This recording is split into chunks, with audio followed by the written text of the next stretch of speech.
યોજના અંતર્ગત ખેડબ્રહ્મા વિધાનસભા મત વિસ્તારના ત્રણેય તાલુકામાં લગભગ 250 કરોડ કરતાં વધુ રકમનો ખર્ચો સરકાર દ્વારા કરવામાં આવ્યો છે। સરકાર દ્વારા ઓન રેકોર્ડ આ યોજના પૂર્ણ દર્શાવવામાં આવી છે, પણ વાસ્તવિક પરિસ્થિતિ એવી છે કે વિજયનગર હોય, કોસીના હોય કે ખેડબ્રહ્મા તાલુકો હોય, ગામડે ગામડે લોકોના ઘર સુધી હજી સુધી પાણી કોઈ જગ્યાએ પહોંચ્યું નથી। લગભગ 80% કરતાં પણ વધારે વિસ્તારમાં લોકો આજે પણ પીવાના પાણીની સુવિધાથી વંચિત છે। કેટલી જગ્યાએ એવું છે કે નળ ઘરની બહાર લાગી ગયો છે, પણ હજી સુધી ટીપું પાણી એમાંથી બહાર આવ્યું નથી। ઘણી જગ્યાએ ટાંકીઓ બની ગઈ, પણ ટાંકીઓ કોઈ દિવસ ભરાઈ નથી। ઘણી જગ્યાએ એવું થયું છે કે વચ્ચેની પાઇપલાઇન પણ ગાયબ છે। એટલે વ્યાપક પ્રમાણમાં ભ્રષ્ટાચાર થયાના કારણે હજુ પણ આ વિધાનસભાના લોકો પીવાના પાણીથી વંચિત છે। એના માટે અમે પ્રાંતશ્રી દ્વારા મુખ્યમંત્રી સુધી અમારો અવાજ અમે પહોંચાડવા માગીએ છીએ કે આ ભ્રષ્ટાચારની તપાસ થાય અને લોકોને પીવાના પાણીની સુવિધા મળે એ પ્રકારનું સરકાર આયોજન કરે એવી અમે વિનંતી કરીએ।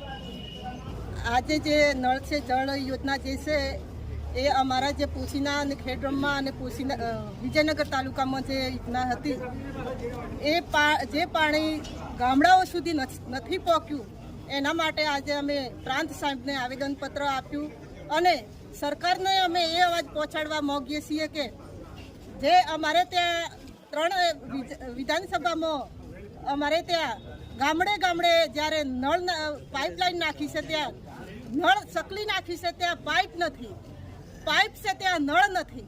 આ રીતની યોજના પૂરી કરી છે અને કરોડોનો ભ્રષ્ટાચાર કર્યો છે। અને જે અમે 2 વર્ષ પહેલાં જ્યારે માહિતી માગી ત્યારે આ લોકોએ જે કામ પૂર્ણ બતાવેલું છે અને ગ્રામ પંચાયતમાં 5 લાખથી ઉપર કામ ગ્રામ પંચાયત નથી કરી શકતી, ત્યારે ગ્રામ પંચાયતની પાણી સમિતિ બનાવી અને એ લોકોને અંદર રાખીને ભ્રષ્ટાચાર કર્યો છે। અને આ વિશે અમે અમારા MLA સાહેબ થ્રુ પ્રાંત સાહેબને જ્યારે આવેદનપત્ર આપ્યું છે અને આ કામગીરી અમને સંતોષાય નહીં તો અમે લોકો સરકારમાં અવાજ ઉઠાવીશું અને ગાંધી સિંધા માર્ગે અમે જઈશું।